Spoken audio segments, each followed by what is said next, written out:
Bonsoir à toutes et à tous, bienvenue dans Entre deux News. 3 sujets, 3 enjeux, une actualité qui interroge. D'abord, la grande mobilisation citoyenne prévue ce samedi à Yopougon par le mouvement Aujourd'hui et Demain la Côte d'Ivoire. Un appel à la participation, à la réflexion, à la construction collective.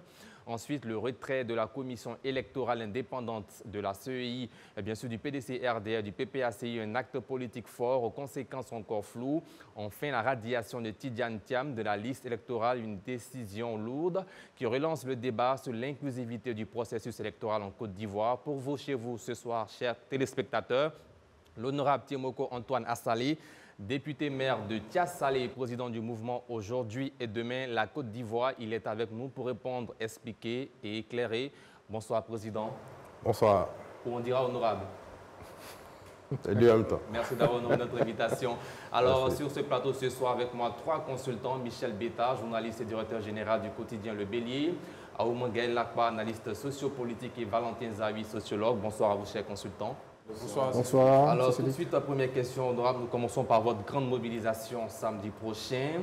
Votre rassemblement du 26 avril à Yopougon se veut citoyen, mais certains y voient déjà une rampe de lancement présidentiel déguisé. L'assumez-vous, honorable? Nous assumons l'activité que nous allons organiser le samedi. C'est ADCI qui organise. Donc, de ce point de vue, en toute responsabilité, nous assumons la paternité de cet événement. Au-delà, ce rassemblement citoyen s'inscrit dans la dynamique de la création de ce mouvement qui est né le 2 juin 2024 à Yamoussoukro. Vous vous souvenez que le 23 novembre, nous avons fait le lancement officiel du mouvement à la Fondation Félix Houphouët-Boigny de la Paix à Yamoussoukro. Ça a été un immense succès. Et donc aujourd'hui, nous faisons la première activité dans la capitale économique. Et donc, il s'agit de présenter le mouvement dans la capitale, après la capitale politique, maintenant dans la capitale économique. C'est tout le sens de cette activité. Il ne faut pas y voir autre volonté. Bien, Gaël, quoi, question? Bonsoir, honorable. Bonsoir. Ma question va être sur le lieu choisi, c'est vrai, Abidjan, mais on sait que Yopougon, c'est une zone très stratégique politiquement parlant. Est-ce que, on dit souvent, il y a certains leaders politiques, même des anciens partis qui ont même donné leur nom à la commune. Et est-ce que ce n'est pas une manière d'aller titiller ces partis politiques-là sur leur terrain ou bien c'est seulement une action? Non, d'abord c'est la délégation communale de Yopougon qui en réalité pilote l'opération, pilote l'organisation. C'est cette délégation-là qui est dirigée par un jeune homme absolument courageux, Amos Bedji, qui a décidé que l'événement se tienne à Yopougon. Et donc le bureau national a donné son accord. Et donc c'est eux qui organisent tout ça. Il ne faut pas y voir une volonté d'aller titiller qui que ce soit sur Yopougon. C'est juste l'une des grandes communes de Côte d'Ivoire et c'est là que nous voulions faire notre sortie dans la capitale. Est-ce que ça ne fait pas en même temps un défi de mobilisation? Parce que quand on parle d'action à Yopougon, on s'attend au monde, à la foule. Est-ce que les gens vont pas... On a été prudent, on a été modeste. On aurait pu prendre la place Figayo, mais on a dit que c'est la première sortie du mouvement. Il faut aller en toute modestie et essayer d'abord de remporter la mobilisation sur la place CPI qui est aussi quand même une place assez grande. Donc le samedi, on verra les Ivoiriens qui vont venir d'un peu partout, s'ils seront plus nombreux que ce qu'on a vu à Yamoussoukro. Objectif pas caché, objectif caché, tout le monde se pose des questions. C'est vrai, honorable, vous êtes présenté de tout temps comme le critique de la République. Aujourd'hui, est-ce que c'est le procès de la République qu'on va faire là-bas ou bien vous allez nous proposer quelque chose de structuré cette fois-ci? Oui, ça sera quelque chose de structuré. En fait, le message qu'on va envoyer à la Côte d'Ivoire à partir de samedi prochain, c'est de donner une idée aux Ivoiriens du contenu, du concept de société de confiance. C'est ça notre projet sociétal. ADCI veut construire une nouvelle société que nous avons baptisée la société de confiance. Quels sont les éléments matériels, les éléments qui composent cette société de confiance? Le samedi, nous allons les déployer pour que les Ivoiriens sachent ce qui arrive. Nous disons qu'une nouvelle Côte d'Ivoire arrive, une nouvelle Côte d'Ivoire est possible. Et quels sont ces éléments-là qui vont permettre de construire une nouvelle Côte d'Ivoire? Le samedi, les Ivoiriens le sauront. Vous ne pouvez pas donner quelques morceaux ici? On ne peut pas entendre quelques morceaux de ça? D'abord, nous voulons réinventer la façon dont la politique est faite en Côte d'Ivoire. Depuis 30 années, la politique a consisté à jeter les Ivoiriens les uns contre les autres, à les diviser, à fragmenter les régions. Nous voulons montrer aux Ivoiriens qu'une nouvelle façon de faire est possible. Nous voulons amener les Ivoiriens à comprendre ce qu'on appelle le sentiment d'appartenance à une cause commune, qui est la construction d'une nation. C'est ce message-là que nous allons passer à Yopougon pour que les Ivoiriens comprennent que nous sommes à la fin d'un cycle politique qui a commencé depuis les années 90. Tout le monde est au courant, entre guillemets, que nous sommes à la fin. Et donc, à partir de 2025, quelle est la nouvelle dynamique que nous mettons en place pour projeter la Côte d'Ivoire dans une autre vision? C'est cela que nous allons construire avec ADCI et donc nous donnons les déclinaisons ce samedi à Yopougon. Valentin, vous avez une question? Oui, monsieur le président de ADCI, vous êtes engagé politiquement parce que député de la Nation, maire aussi, et ADCI est un mouvement politique. Pourquoi pas un parti politique? Parce que j'ai la faiblesse d'esprit de croire que vous savez bien la nuance entre un mouvement et un parti politique. Pourquoi ce choix-là? Ben écoutez, parce que nous avons l'ambition de nous projeter vers, plus tard, un parti politique. Mais nous avons décidé que le mouvement a vocation à rassembler plus, a vocation dans son fonctionnement à être plus large, à être plus élastique que les partis politiques qui ont une colonne vertébrale idéologique, qui sont un peu plus rigides, qui dans leur fonctionnement sont un peu dans une sorte de pyramide avec un chef qui est au-dessus, qui commande toute la machine. Nous avons voulu créer un mouvement citoyen qui puisse accueillir tous les Ivoiriens qui sont déçus d'une certaine façon de faire la politique et qui veulent se retrouver dans une autre maison pour faire la politique pour les Ivoiriens, mais dans l'ensemble de l'Union des Ivoiriens de Côte d'Ivoire. Alors, vous avez parlé de projet sociétal et j'ai bien apprécié pour le sociologue que je suis, parce que sociétal prend en compte la société, mais aussi l'aspect moral de la vie en communauté. Qu'est-ce que vous comptez proposer aux Ivoiriens qu'on n'a pas vu jusque-là? Écoutez, nous allons opposer à la Côte d'Ivoire actuelle, qui est la Côte d'Ivoire de la médiocrité, qui est la Côte d'Ivoire de la corruption. C'est pas fort. Ah non, c'est pas fort. Il y a une Côte d'Ivoire de la médiocrité qu'il faut dénoncer. Le chef de l'État actuel, le président Ouattara, en 2015 ou 2016, avait lancé le concept de l'Ivoirien nouveau. Malheureusement, on n'a trouvé aucun professeur, aucun promoteur de ce concept-là pour qu'on sache quel était son contenu. Pourtant, c'est un concept absolument fort parce qu'il faut une nouvelle Côte d'Ivoire, il faut un nouveau type de citoyen. Et donc, ADCI vient pour implémenter cette nouvelle dynamique-là. Donc, nous allons opposer à cette Côte d'Ivoire de la médiocrité parce que nous sommes tous là, nous sommes conscients que les crises qu'on a connues depuis 1990 jusqu'en 2000, de 2002 avec la rébellion jusqu'en 2010 avec la grande déflagration, que d'un point de vue moral, notre pays s'est effondré.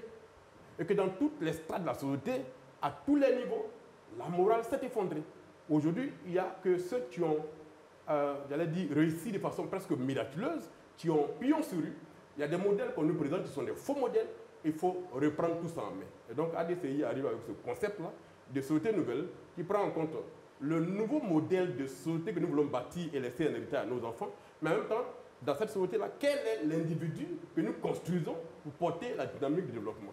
Voilà un peu le contenu de cela. Donc la société de médiocrité que nous voulons détruire pour faire naître une nouvelle société qui est la société de l'éthique, la société de dirigeants qui sont crédibles, qui ont une parole et qui valorisent le citoyen que nous sommes. Voilà un peu le sens de... Merci honorable. Nous allons prendre une dernière question avant de passer à d'autres sujets.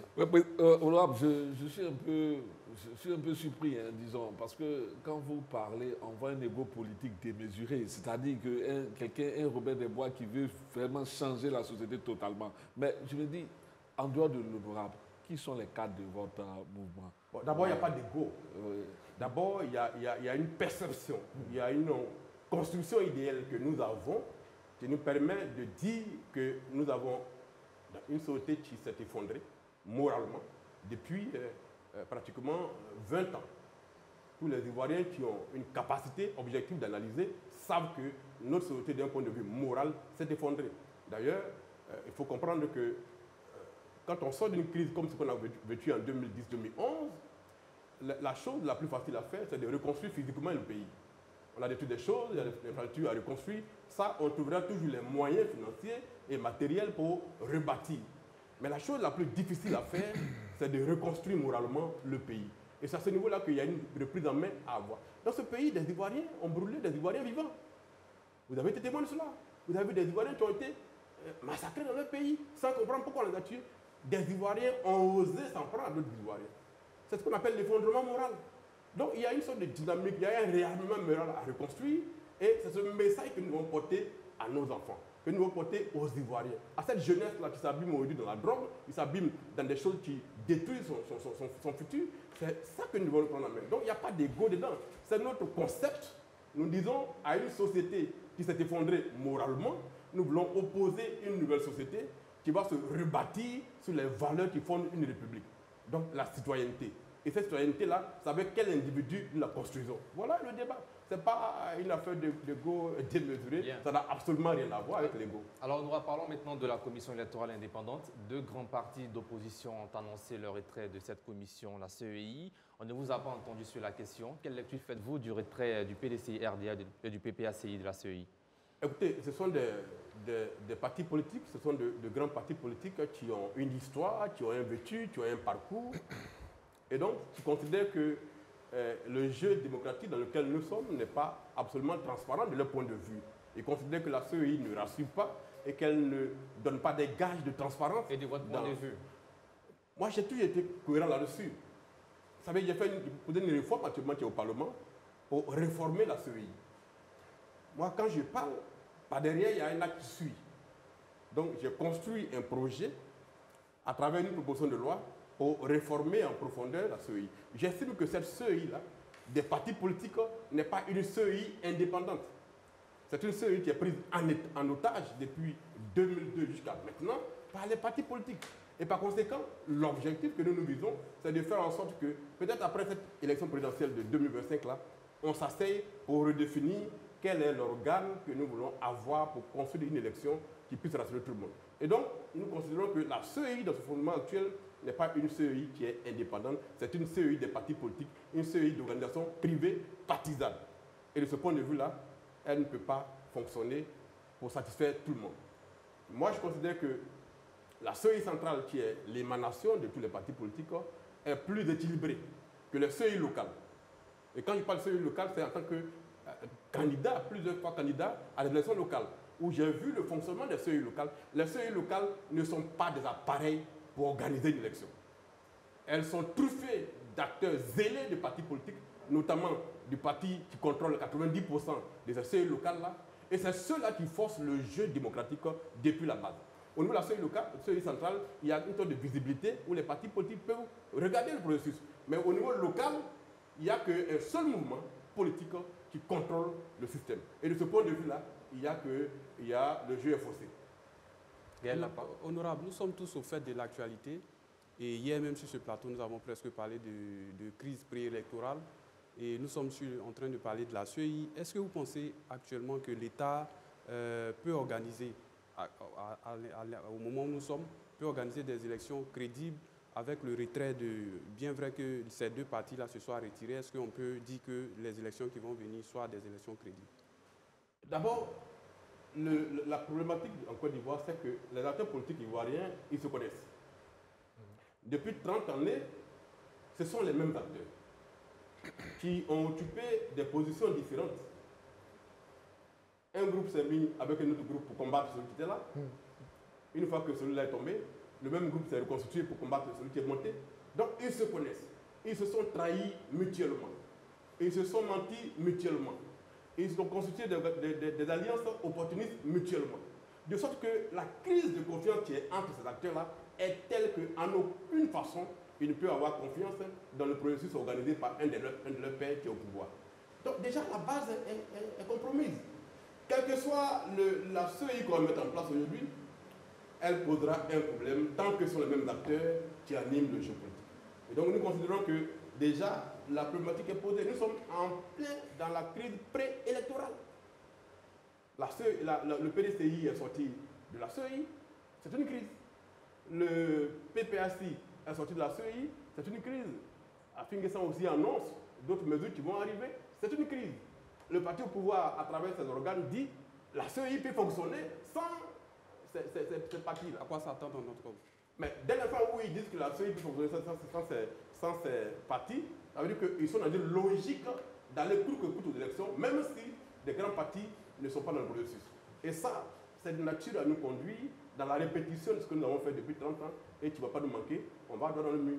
Michel Betta. Oui, mais il faudra corriger avant d'y arriver, avant d'arriver aux élections. Est-ce que vous proposez une alternative? On est déjà à 6 mois d'élection. Non, mais je pense que même à 1 mois, on peut toujours corriger. Est-ce que vous proposez... Il y a des normes communautaires. Oui. Mais, vous savez, au niveau de la CEDEAO, on ne peut pas toucher aux organes qui organisent les élections à 6 mois. Même si on va visiblement à une crise, on peut pas y arriver, on doit aller à la crise forcément. Moi, je dis, aujourd'hui, là où nous sommes, est-ce que vous proposez une alternative à la sortie de ces deux grands partis? Non, mais il n'y a pas d'autre alternative que d'aller au dialogue.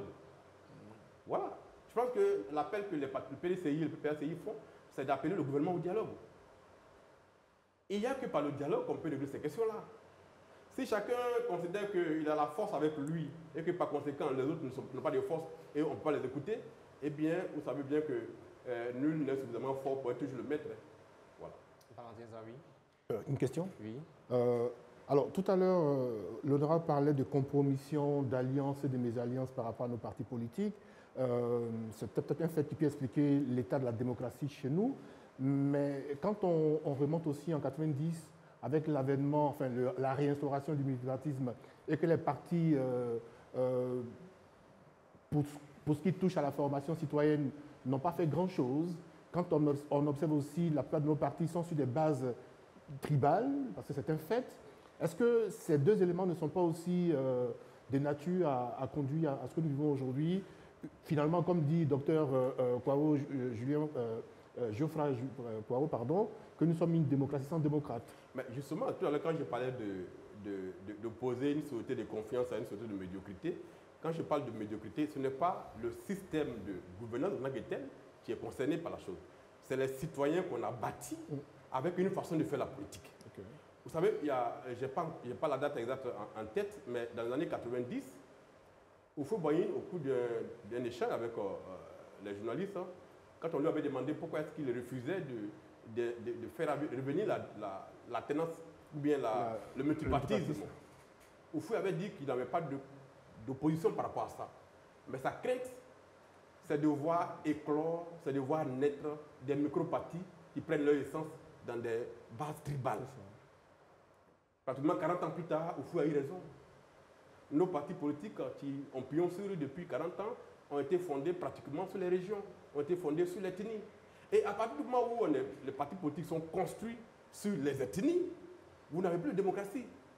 Vous avez une sorte de fragmentation du peuple qui se lie non pas à la construction d'une idée pour le pays, mais qui se lie à des individus. Quand on prend le problème de la CEI, quelqu'un du PPACI a un raisonnement par rapport à Laurent Gbagbo. Quand on prenait quelqu'un du PDCI, il a un raisonnement par rapport au candidat du PDCI qui est M. Thiam, bien par rapport à l'ancien président Bédier. Quand on prenait le RADP, leur raisonnement est lié au président Ouattara.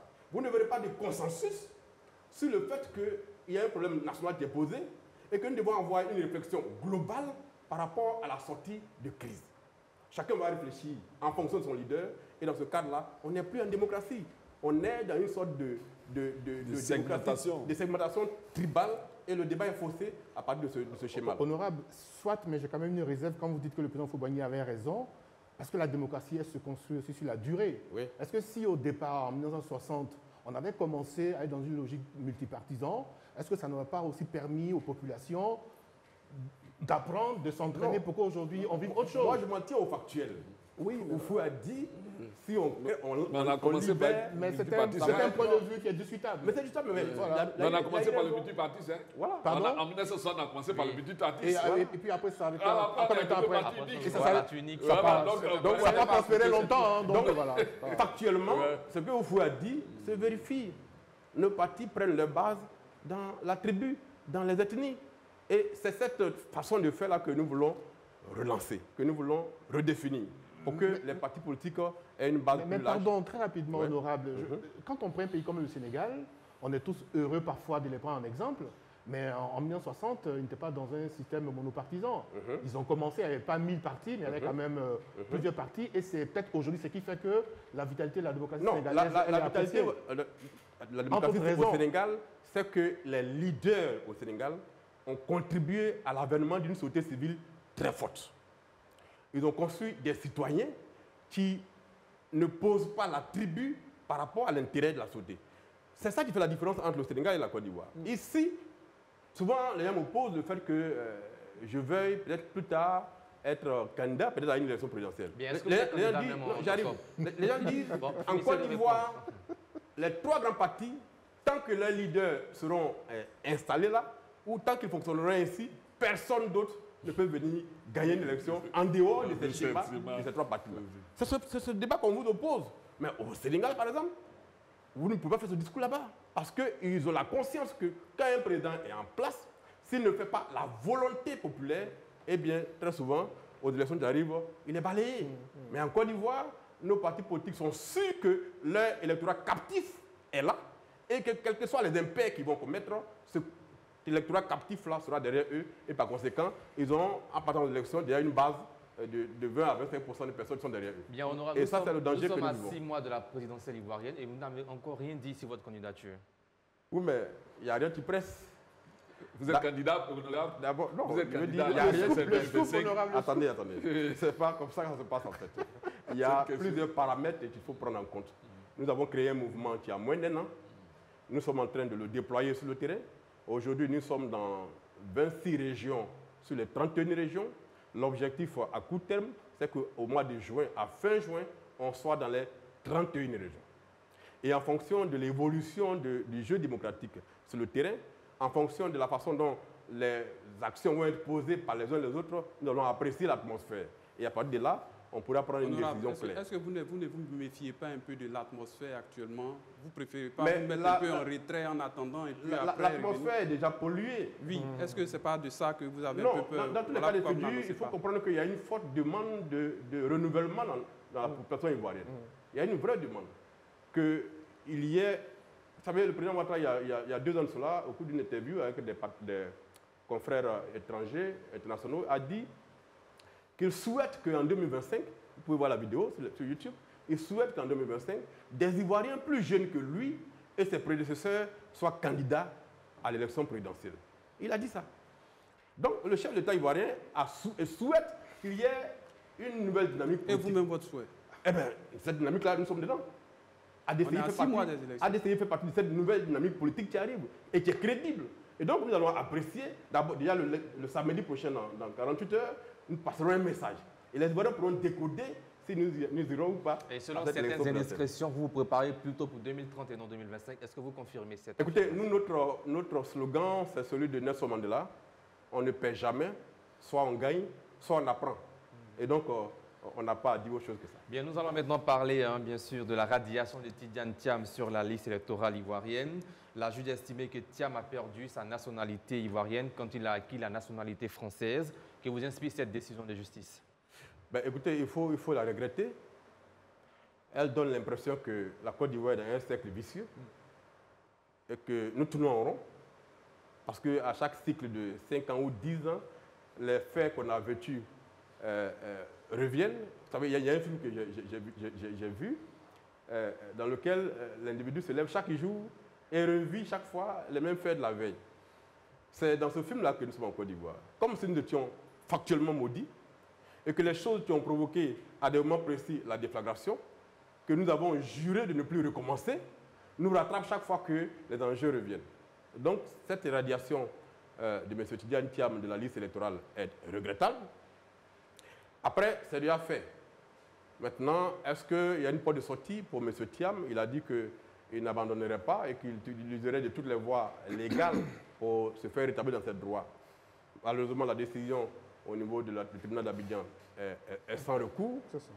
Et donc, on verra bien comment ils vont procéder pour le faire. Mais politiquement, ça alourdit encore une atmosphère qui était déjà alourdie. Et vous voyez une décision infondée? Non. Je n'ai pas encore lu la décision. Je crois qu'elle a été publiée il y a quelques heures sur les réseaux sociaux. D'ailleurs, c'est assez évocateur que notre justice soit dans une telle célérité. Une décision rendue le mardi, et aujourd'hui, j'ai dit déjà, elle est disponible. Ça, il faut saluer. Si ça pouvait continuer dans d'autres procédures, le peuple du Côte d'Ivoire serait le plus heureux. Et donc, la décision a été rendue. C'est ce que moi je dis. C'est que j'ai l'impression d'avoir vécu le même cas que ce que M. Thiam vient de vivre. Et je m'interroge à haute voix.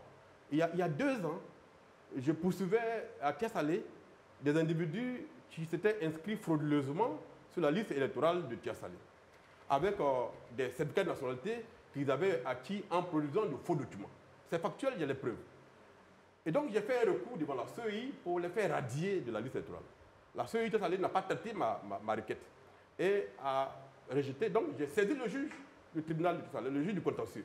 Et j'ai demandé la radiation de ces individus-là, parce que le certificat de nationalité avec lequel ils se sont inscrits était frauduleux.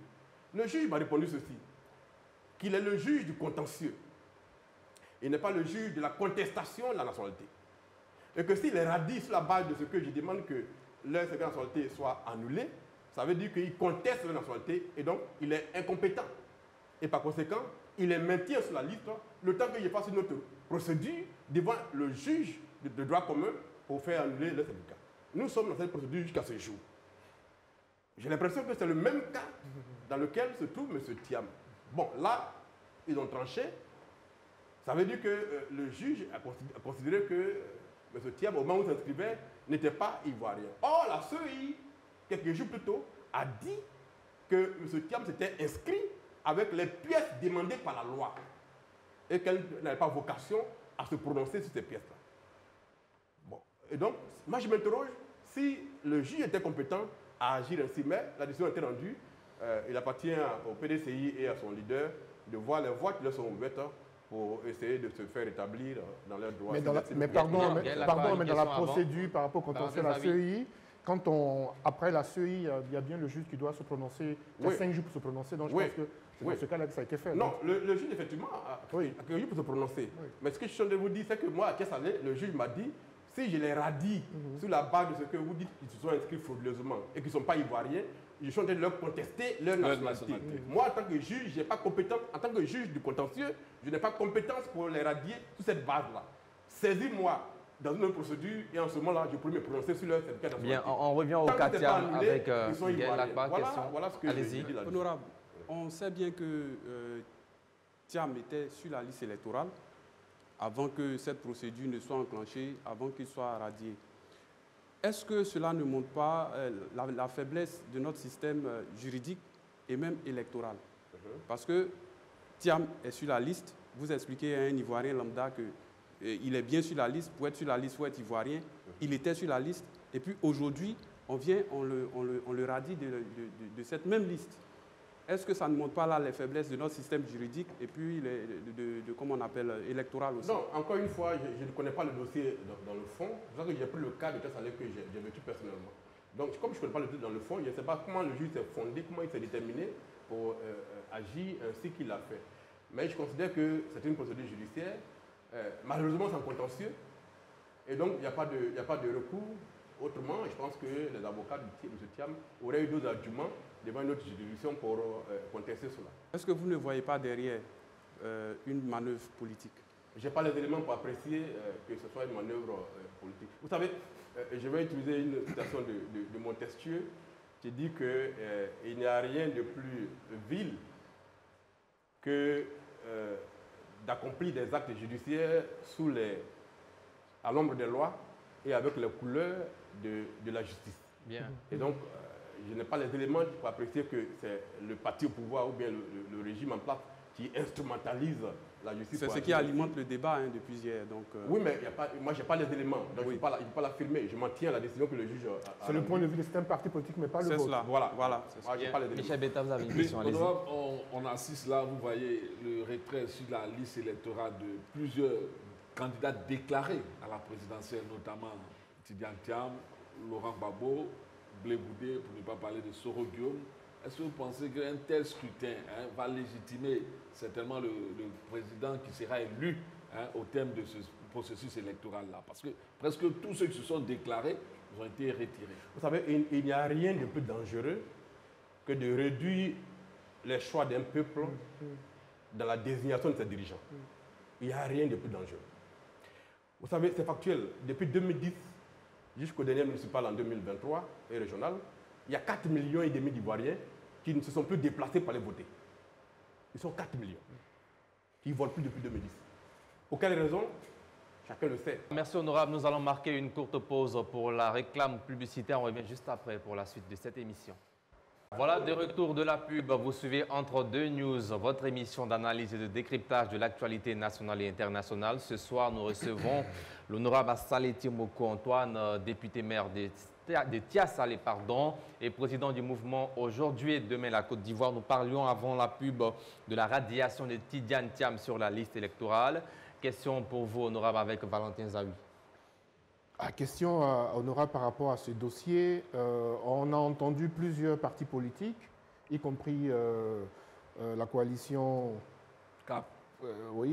pour l'alternance pacifique, voilà, je vais y arriver, qui estime que cette action en justice est une instrumentalisation du parti au pouvoir pour disqualifier un adversaire de taille. D'autres partis aussi ont ce point de vue.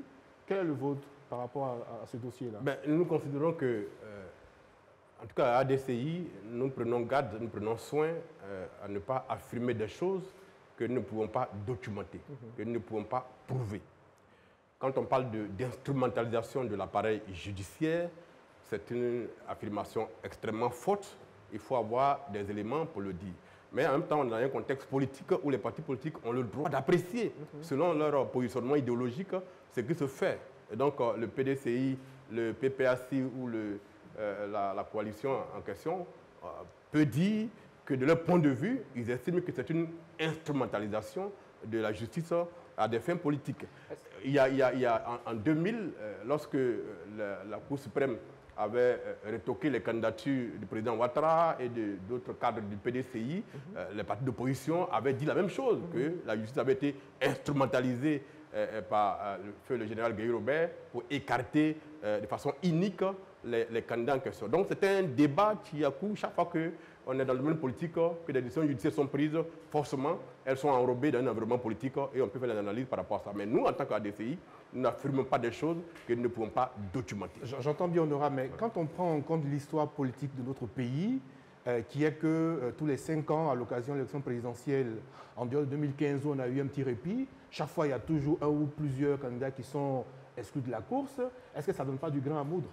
Oui, mais forcément. C'est pour ça que je dis que ce qui a provoqué la déflagration hier et que nous avons juré de ne plus recommencer, c'est exactement ce que nous sommes en train de faire. Vous savez, c'est Einstein qui dit que répéter toujours la même chose en espérant qu'on va avoir un résultat différent, c'est ce qu'on fait. Ça fait preuve de folie. Ça. Et donc, c'est dans ce même contexte-là que nous nous retrouvons. Attendez, M. Laurent Gbagbo est exclu de la liste électorale. Il est gracié, mais pour son sort, ce n'est pas la solution. Pour qu'il soit sur la liste électorale, il faut une amnistie. On a préféré prendre une grâce présidentielle qui ne résout pas son problème. M. Blé Goudé est radié de la liste électorale. Lui n'a même pas bénéficié de grâce présidentielle. Donc, il ne peut pas s'inscrire sur la liste électorale. Ça fait 2 personnes. M. Soro Diom est dans le même cas, condamné et radié. Là également, M. Thiam est radié. Ça veut dire que d'un point de vue démographique, c'est pratiquement les partis qui étaient capables de challenger le RADP qui se retrouvent pratiquement hors de la course. Évidemment, on dit qu'ils peuvent trouver des plans B, des plans C, mais ils ne sont pas obligés de trouver des plans B. Pour le PDC, il n'y a pas de plan B ni de plan C. Voilà. Non, ils ne sont pas obligés en fait. C'est une question de parcours social, c'est une question de parcours politique, c'est une question de sociologie électorale. Ils peuvent dire, par rapport au contexte, notre candidat, c'est celui qu'on a radié. On n'a pas d'autres candidats alternatifs. Comme ils peuvent dire, nous ne commettrons pas l'erreur de 2020 en laissant le champ libre au RADP pour aller triompher sans combattre. Et par conséquent, présenter d'autres candidats. Moi, de mon point de vue, ils peuvent continuer à se battre en usant des moyens légaux pour amener le pouvoir peut-être à la table de discussion pour qu'au terme, on arrive à avoir une solution politique pour décrisper l'atmosphère. Mais si, à quelques mois du dépôt des candidatures, il n'y a aucune solution et manifestement, ils sont en face d'un mur, ils doivent pouvoir envisager d'autres solutions pour pouvoir aller aux élections. Pour moi, on ne doit pas laisser 2025 un seul parti politique aller à cette élection. Bien, honorable, suite à la radiation du président Thiam, vous êtes à l'hémicycle, on a pu constater que les députés PDCI et PPACI se sont retirés. Est-ce qu'on peut savoir les conséquences de ce retrait-là? Et puis, on a vu aussi le PDCI annoncer une marche pour aujourd'hui.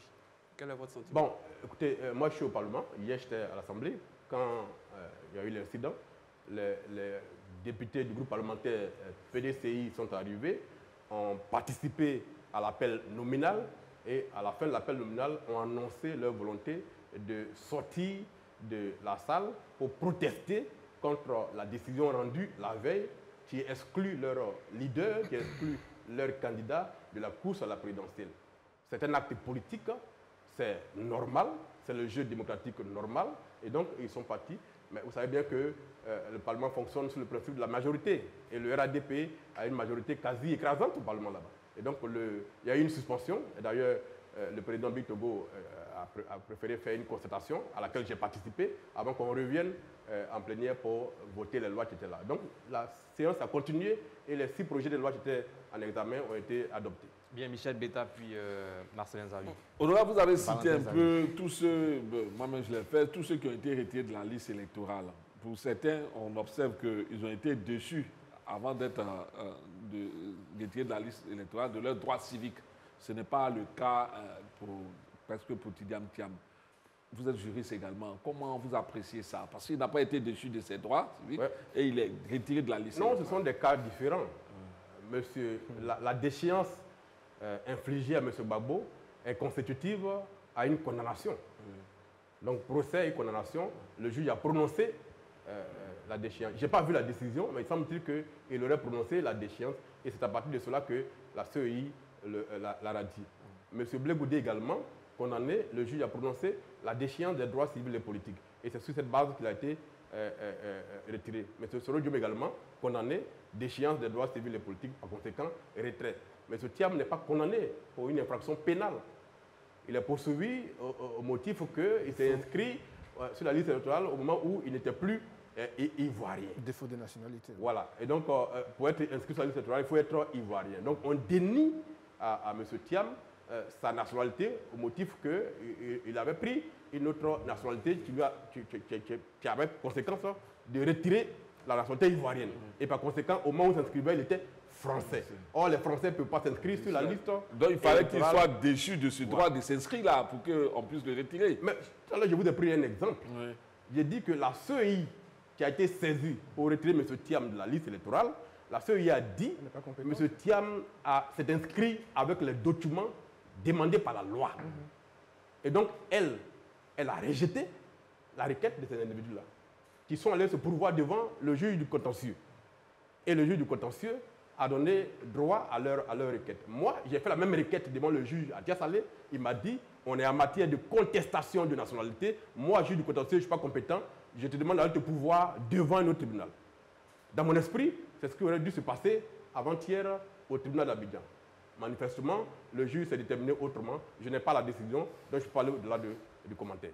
Valentin Zawi. Oui, honorable président, parce que là je m'adresse au président de l'ADC, que vous êtes sans spolier ce que vous envisagez pour les Ivoiriens. La démocratie chez nous, depuis 35 ans qu'on est censé dans un système démocratique, on voit très bien qu'on a quelques difficultés. La Côte d'Ivoire est un géant économique, mais un nain démocratique, et ce n'est pas fort de le dire. Alexis Tocqueville, que vous connaissez bien, qui a beaucoup travaillé sur la démocratie, dit que la promotion de la démocratie, elle est plus le fait des populations, des citoyens, que le régime politique. Alors, sous cet angle-là, qu'est-ce qu'on doit faire pour véritablement donner une vitalité à notre démocratie Mais c'est ce que, en début d'émission, je vous ai parlé d'une société de confiance en opposition à une société de médiocrité. Une société ne vaut que par la qualité des citoyens qui l'animent. Et les citoyens, c'est la société qui les construit, en définissant le modèle dans lequel on veut ce type de citoyen-là. Il appartient au leadership, au sommet de l'État, de définir le modèle en question. Depuis 30 années, est-ce que nos dirigeants successifs ont conçu un type de citoyen capable de porter les valeurs de la démocratie? Quand on va faire les élections municipales ou bien régionales, il y a des candidats, il y a des membres du gouvernement qui vont dans les villages pour dire aux populations, si vous ne votez pas le candidat qu'on vous présente ici, vous n'aurez plus de château d'eau, vous n'aurez pas d'école, vous n'aurez pas de route, vous n'aurez pas de... qui arrêtent les routes carrément après leur défaite. Ben voilà. Donc c'est un peuple qui n'est pas suffisamment éduqué, qui n'est pas au courant des enjeux démocratiques, qu'on peut tenir un tel discours. Parce que la route qu'on fait là, le château qu'on fait, c'est l'argent de ce peuple-là qui sert à faire ce travail. Donc si le peuple est éduqué, forcément, lui-même peut contrôler ses dirigeants. Mais on n'a pas construit un système qui permet au peuple d'avoir un contrôle citoyen de l'action publique. C'est ça. En plus, le système éducatif, qui est en fait le cœur de la construction des citoyens. Quel est le système dont nous sommes dotés? Aujourd'hui, nos enfants arrivent en 6e, à 60%, ils ne savent pas lire et écrire. C'est un rapport officiel du PASTEC qui le dit. Donc, quelle société nous voulons bâtir avec des enfants qui arrivent en 6e, qui ne savent pas lire et écrire? Et donc, on n'a pas encore défini l'Ivoirien que nous voulons pour construire la Côte d'Ivoire. Vous avez dit que la Côte d'Ivoire est un géant économique. On peut être 2 fois plus grand que cela, avec des citoyens qui sont formés et qui composent une sorte de ressources humaines de qualité pour apprécier les choses. Dans ce pays-là, des gens détournent l'argent et puis il y a une partie du peuple qui les acclame. Parce qu'ils arrivent, ils peuvent dépenser des millions dans le village. Et donc c'est ce modèle-là qu'on acclame. Il y a une société où la base de la réussite est de faire de la politique, où les plus riches sont des fonctionnaires, où les plus riches sont des acteurs politiques. Comment vous voulez que la population s'inscrive dans l'excellence? Voilà la question de fond. Donc nous n'avons pas conçu le type de citoyens qu'il nous faut pour accompagner notre démocratie. C'est les hommes qui font la démocratie. Bien. Si vous n'avez pas de citoyens, il n'y a pas de... Une dernière question sur ce point avec Michel Betta pour terminer avant de passer. Bon, moi, ce que je pourrais dire, je pense que l'honorable a développé un point qui est essentiel, c'est-à-dire celui de construire un citoyen nouveau, un citoyen capable d'apprécier ce qui est de meilleur pour l'évolution de la nation. Mais comment il compte le construire avec ces citoyens qui disent aujourd'hui, ils sont, comment il dit, médiocres? Comment ils comptent construire ces citoyens-là? Oui, nous, on a expérimenté cela à Tiasalé. Je vous ai dit que, et je le dis chaque jour, en 2016, quand je me suis présenté aux législatives, j'ai perdu l'élection avec une différence de 16 voix. Le t-shirt. Quand on a autopsié, voilà, vous connaissez l'histoire, quand on a autopsié notre défaite, on a compris qu'il y a des villages où on n'a eu que 8 voix qui correspondaient exactement au nombre de t-shirts qu'on avait donné dans le village. Vous voyez les valeurs sur lesquelles notre peuple décide. Des gens peuvent disparaître pendant 5 ans après l'élection, réapparaître 2 semaines avant l'élection avec des conteneurs de paille, des motos, et puis bon, ils se font réélire sur cette base-là. Donc il faut travailler à former un citoyen nouveau capable de comprendre les enjeux démocratiques. Si je n'avais pas contribué à former des gens à Tiasalé, qui aujourd'hui ont atteint la masse critique, j'aurais perdu les élections municipales à Tiasalé. Avec les moyens qui ont été déployés par le parti au pouvoir dans ma commune, j'aurais systématiquement perdu les élections. Mais il y a une base de citoyens qui sont là, qui sont PDCI, qui sont RADP, qui sont PPRCI, mais qui, lorsqu'il s'agit d'aller voter leur maire ou leur député, ils disent non, non, non, ce n'est pas une affaire de parti politique. Nous voulons des gens qui peuvent nous défendre et donc nous votons en conséquence. Voilà ce qui nous a sauvés. Et donc, il faut que nous tous nous mettions dans ce schéma-là et que nous construisons dans nos villages des citoyens nouveaux, capables de contrôler le discours politique, capables de comprendre les enjeux et de contrôler leurs dirigeants. C'est ça qui va nous sauver. Merci Honorable. On ne saurait terminer cette séquence d'interview sans parler de l'affaire Komé Bakary. Où en sommes-nous avec ce dossier que vous suivez de très près? Écoutez, l'affaire Komé Bakary est le symbole de ce qu'on peut appeler l'injustice tolérée. Moi, en tant que journaliste, j'ai fait mon travail. Vous savez, c'est un leader de la société civile au Burkina qui a dit que le journaliste, il n'est pas un gendarme, il n'est pas un militaire, il n'est pas un policier, il n'est pas un juge. Le journaliste élève le lièvre, il appartient à la société et aux dirigeants de l'attraper. Des Ivoiriens ont été expropriés de leurs biens depuis 10 ans, depuis 15 ans. Pendant 10 ans, 15 ans, ils n'ont pas compris comment ils ont pu perdre leurs biens. Nous sommes venus faire une enquête qui leur a permis aujourd'hui de savoir comment leurs biens ont été expropriés. Tous les éléments sont là. Nous avons produit toutes les preuves. Les victimes, sur cette base-là, ont saisi les tribunaux. Nous attendons que les tribunaux fassent leur travail. Moi-même, en tant que député, mais aussi en tant qu'officier de police judiciaire, parce que je suis maire, j'ai dénoncé au procureur des faits délictuels, infractionnels, contre l'individu en question. Depuis pratiquement le 19 mars. Nous sommes aujourd'hui le 24 avril. Je n'ai absolument aucune suite de la procédure que j'ai entamée contre un individu qui a utilisé les sceaux de la République à des fins délictuelles. Voilà. Donc c'est l'image qui est là. J'ai entendu dire que la justice ne se rend pas dans l'émotion, mais dans la sérénité. Eh bien, en toute émotion, nous sommes dans l'attente de la sérénité de cette justice-là. Valentin Zawi, question sur ce sujet? Non. Vous passez. Oui. Alors, Gaël Lakpa, dernière question pour terminer rapidement. En tant que député de la Nation, alliez-vous exiger une audition publique de ces personnes impliquées dans l'affaire? Vu que vous avez fait par la voie normale, est-ce que vous pouvez faire plus que ça pour exiger une audition publique? Dans la société de confiance que nous voulons bâtir, les membres du gouvernement seront responsables devant le Parlement. une telle affaire qui crée une telle émotion dans le peuple de Côte d'Ivoire, où des familles ont tout perdu sur la base de faux documents. Hein. Avec des faux documents, on a pris les forces publiques, la police et la gendarmerie pour aller détruire des biens avec des faux documents. La gendarmerie de Côte d'Ivoire a fait des enquêtes pour dire que les documents qui ont servi à faire ça sont faux. Depuis 2016, l'individu est inculpé pour faux et de faux devant le tribunal d'Abidjan. 2016, nous sommes en 2024. Ça fait combien d'années? Ça fait 8 ans. 8 ou 9 ans. Ça fait 8 ans, bientôt 9 ans, qu'une famille a été jetée dehors sur la base de faux documents et qu'à ce jour, on n'a pas encore eu une décision pour la rétablir dans ses droits. Dans un tel contexte, une assemblée nationale qui est le référent du peuple ne peut agir autrement qu'en convoquant les acteurs judiciaires, pardon, les acteurs du ministère de la Justice pour les entendre sur ces faits-là, les acteurs du ministère de la Construction pour les entendre sur ces faits-là. Mais évidemment, dans le contexte actuel, politisé, avec une assemblée nationale qui est au service des partis politiques, évidemment, il ne faut pas rêver à cela. Donc, il faut moi-même, à ce niveau-là, j'avais demandé une enquête parlementaire sur la question-là. Parce que je me dis qu'une enquête parlementaire aurait situé mieux. Écoutez, je vous donne un cas et puis j'ai fini dessus. Quand il y a eu la crise de la data, vous vous souvenez, en 2023, nous avions demandé une enquête parlementaire pour que nous comprenions l'écosystème de la téléphonie mobile en Côte d'Ivoire. Qui fait quoi? Qui gagne quoi? Quels sont les acteurs? La procédure au niveau de la commission au Parlement a été adoptée. Nous avons voté la résolution pour créer la commission d'enquête parlementaire. Ça devait passer en plénière pour que nous l'adoptions. Ça devait être une loi qu'on la mette dans l'application. Mais ce texte-là, entre la commission et la plénière, a été retiré. On n'a plus jamais mis en ligne la commission d'enquête parlementaire pour que les Ivoiriens comprennent ce qui se fait. Donc évidemment, dans un tel contexte, le peuple ne peut que se sentir abandonné et perdre confiance. Merci honorable. Nous allons maintenant passer à une autre rubrique qu'on appelle le carton rouge. Vous aurez l'occasion de faire un coup de gueule sur un sujet d'actualité. Voilà, le premier carton rouge et le dernier, bon, pas le dernier, mais l'un des derniers de cette semaine avec Michel Betta.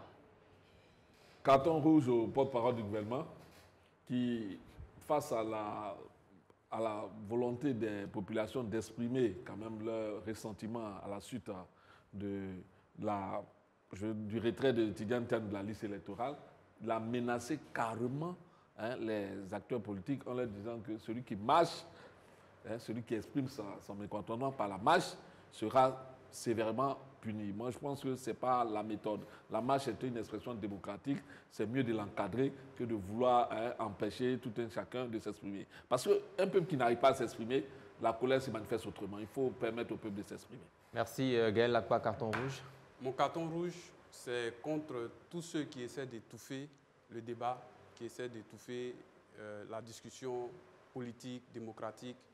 On voit beaucoup sur les réseaux sociaux la violence dans les propos, des menaces et tout ça.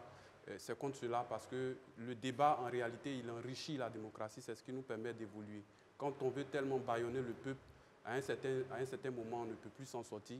Et ce qui vient est mauvais en général. Donc, carton rouge contre tous ceux qui sont pour la violence verbale, les menaces et tout. Il faut qu'on nous laisse développer les sujets pour que tous les Ivoiriens puissent saisir la quintessence des sujets que nous abordons afin que chacun puisse se faire une opinion. À vous maintenant, Valentin Zawi. Mon carton rouge rejoint celui de M. Gaël Lacroix, parce qu'effectivement, j'avais prévu m'adresser à tous nos concitoyens, à toutes nos concitoyennes qui appellent à la guerre, qui appellent à la violence. La politique a fait beaucoup de tort à notre pays. Je pense qu'il est temps qu'on mette balle à terre, qu'on essaie de débattre. Dès l'instant où on débat, c'est pour ne pas se battre. Voilà. Donc, vraiment, qu'on arrête de se faire peur mutuellement parce que nul n'a le monopole de la violence. Et il faut vraiment construire la Côte d'Ivoire dans la sérénité et dans la paix. Merci. Bien, chers téléspectateurs, le dernier carton de cette semaine avec l'honorable Astali Timoko Antoine, président de ADCI. Carton rouge. Alors, mon carton rouge, je rejoins celui de Michel Betta. Il est décerné au porte-parole du gouvernement, ministre de la Communication. Le porte-parole du gouvernement dit que la Côte d'Ivoire est en train de construire un état de droit. il faut qu'ils sachent que dans un état de droit, un gouvernement ne menace pas une partie de la population. Le pouvoir émane du peuple. Le pouvoir émane de toutes les populations dans leurs composantes entières. Et le gouvernement qui est mis en place par le chef de l'État, désigné par le peuple, ce gouvernement-là doit respect au peuple lorsqu'il s'adresse à lui. J'appelle le porte-parole du gouvernement à faire preuve de tempérance et à faire preuve de moins de suffisance lorsqu'il s'adresse aux Ivoiriens. C'est leur gouvernement. Si des individus se sentent brimés dans leurs droits, la Constitution définit les conditions dans lesquelles ils doivent manifester. S'ils le font en dehors de la Constitution, c'est au procureur de la République de jouer son rôle. Il n'appartient pas à un membre du gouvernement de menacer les gens en disant « si vous le faites, vous trouverez réponse devant vous, ce n'est pas une menace, c'est un conseil, alors même qu'il s'agit d'une menace ». Bien, ça, nous sommes dessus. Maintenant dans la dernière rubrique, le chiffre du jour qui concerne l'actualité d'ici. Le chiffre du jour, c'est 57. Tidjane Thiam, le président du PDC-RDA, a dit en substance, et je cite, « J'ai l'honneur de vous dire que je suis en tête d'un sondage avec un score très positif, dévançant l'ancien président de la République, M. Gbagbo, qui est deuxième pour un deuxième tour entre M. Alassane Ouattara et moi-même. Je l'ai remporté avec 57% contre 41% pour Alassane Ouattara. » Fin de citation. Honorable Assalé Timoco-Antoine, quel commentaire faites-vous de ces chiffres-là? Bon, j'ai vu que ce propos de M. Thiam a provoqué beaucoup d'encre et de salive dans la presse et dans la population. Moi, j'estime que c'est normal. C'est un acteur politique qui est candidat à une élection présidentielle et qui se donne les moyens de comprendre l'opinion à un moment donné. Et un sondage est la photographie d'une opinion à un moment précis. C'est son sondage qu'il a réalisé. Il estime qu'il est gagnant de par ce sondage-là. En 2005 et 2010, le président Gbagbo et son régime avaient fait plusieurs sondages qui démontraient qu'ils étaient en avance. Ça n'a posé aucun problème.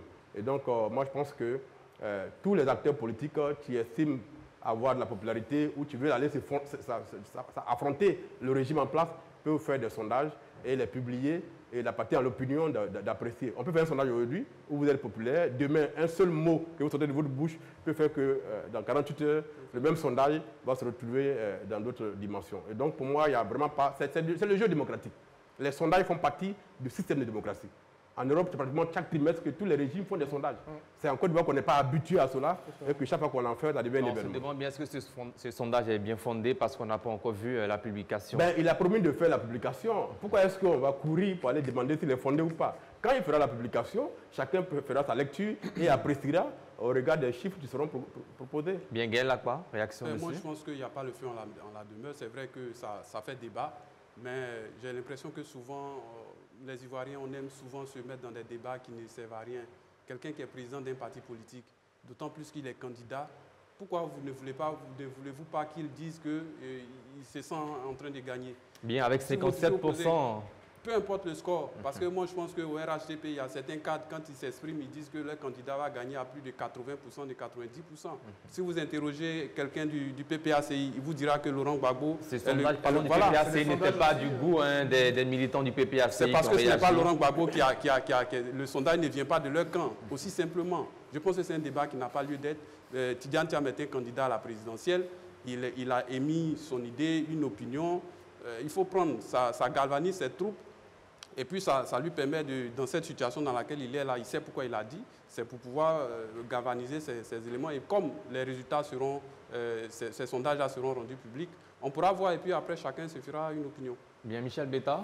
Moi, je crois que Tidjane Thiam, il a dit qu'il va faire la politique autrement. C'est par les sondages, on voit sa notoriété, on voit son avancement. Donc, il a fait autrement. Peut-être que d'autres ne sont pas tellement habitués. Même au niveau des médias, on nous interdit souvent de publier des sondages. Moi, je sais que si je publiais ce sondage-là, c'est tellement que j'allais être interpellé par l'ANP, parce que pour nous qui avons quand même eu vent de cela avant. Donc, je veux dire que, en fait, c'est une autre manière d'apprécier la politique. Il faut que les Ivoiriens s'y font. Il faut qu'ils sachent que la politique, c'est une manière élégante de parler de soi et de mieux se positionner vis-à-vis de l'opinion. Donc c'est ce qu'il a fait et je pense que c'est de bonne guerre. Bien, Valentin Zawi, 57% pour un second tour face à Alassane Ouattara, Oui, Tidiane Thiam. deux points très rapidement. Le premier, c'est que M. Tidiane Thiam a tout à fait de parler comme il a fait, mais jusqu'en communication politique, ça donne quand même à redire aussi, parce qu'il est radié, et quand on est démocrate, on est forcément triste de ces décisions-là de justice. Mais est-ce que l'objectif aujourd'hui, c'est de travailler à retrouver sa place sur la liste électorale, ou bien c'est de mettre en avant un sondage dont on ignore les tenants aboutissants, plus selon que je suis, pardon. Un sondage, c'est quand même une enquête d'opinion, c'est quel est l'échantillonnage, c'est sur quelle période, quel est le mode de traitement, bref, on n'en sait rien. Donc du coup, en termes de crédit, on peut avoir redit. Ça, c'est le premier point. Le second et le dernier, c'est, je pense à Jazz, parce que dans ce qu'il a fait, il se met devant Laurent Gbagbo, et pour le coup, le président Ouattara, qu'on avait estimé économiste, qui est un fin stratège, ils sont en train de faire le job pour diviser l'opposition. Et ils sont à deux pieds dedans. Et donc, ce qu'on entend, c'est en partie, c'est lié à ça. Voilà. Bien, pour terminer, honorable, quelle lecture vous faites après avoir écouté nos trois consultants sur la question? Ben, ma position est la même. Je considère que c'est le jeu démocratique que chaque acteur. Je vois souvent sur des journaux pro-RHDP que 96% des Ivoiriens demandent la candidature du président Ouattara. Juste que c'est pas un sondage, c'est juste des... Oui, mais c'est un sondage. C'est ce que passe. C'est pas des sondages. C'est aussi un sondage. Donc, chaque parti, je pense que chaque parti politique a le droit de faire son sondage. Le PSI peut faire son sondage, le RADP peut faire son sondage. Je sais qu'au RADP, ils font des sondages de façon habituelle, mais ils ne communiquent pas dessus, ils les gardent pour eux. Et donc, plus on va approcher des élections présidentielles, chaque candidat va communiquer sur sa popularité pour pouvoir avoir plus d'électeurs, c'est normal. Est-ce que vous craignez d'un 2010 bis? Il faut espérer qu'on n'arrive pas à cela encore, qu'on n'atteigne pas... Ce pays n'a plus les ressources morales pour vivre encore une crise politique. On a épuisé notre base de données en termes de ressources morales. Est-ce que tout le monde le pense comme ça? On n'a pas le sentiment parfois. Oui, mais justement, ceux qui ne le pensent pas comme ça, leur patriotisme est à remettre en cause. Quand on aime son pays, il faut faire en sorte qu'à aucun moment, il ne bascule. On a eu 3000 morts. Officiels. 3000 morts. 15 ans plus tard, on ne sait pas qui a provoqué ces morts. On n'a condamné personne. On a jugé personne coupable de cela. Et donc, il n'y a pas de raison qu'on revienne encore avec cette folie-là en 2025. Il faut espérer que plus jamais les Ivoiriens ne revivent un tel cauchemar. Merci à vous, honorable Tiemoko Antoine Assalé. Je rappelle que vous êtes député maire de Tias-Salé et président du mouvement Aujourd'hui et Demain la Côte d'Ivoire qui tient un grand rassemblement samedi prochain à Yopougon. Merci d'avoir répondu une à toutes nos questions. Merci beaucoup. Et ce plateau reste ouvert. Tout à fait, on reviendra. Merci à nos consultants, Valentin Zawi, sociologue, Gaël Akbana, analyste politique et sociologue également, et puis Michel Beta, directeur général du quotidien Le Bélier. Chers téléspectateurs, merci d'avoir suivi cette émission. Rendez-vous est pris pour la semaine prochaine, lundi, à partir de 19h50 sur Reflet TV, 208 sur le bouquet Canal+. Émission à retrouver également sur nos réseaux sociaux, Facebook, YouTube et Twitter, Reflet TV, sur notre site internet www.reflet.tv ou sur le bouquet Free numéro 437, la TV d'Orange également. Retrouvez Reflet TV sur ces différents canaux. Et puis le week-end, le best-of vous est offert désormais de votre émission Entre deux News sur les antennes de Reflet TV samedi et dimanche. Portez-vous bien, que Dieu veille sur la Côte d'Ivoire et sur vous et sur ceux que vous aimez. Bonsoir.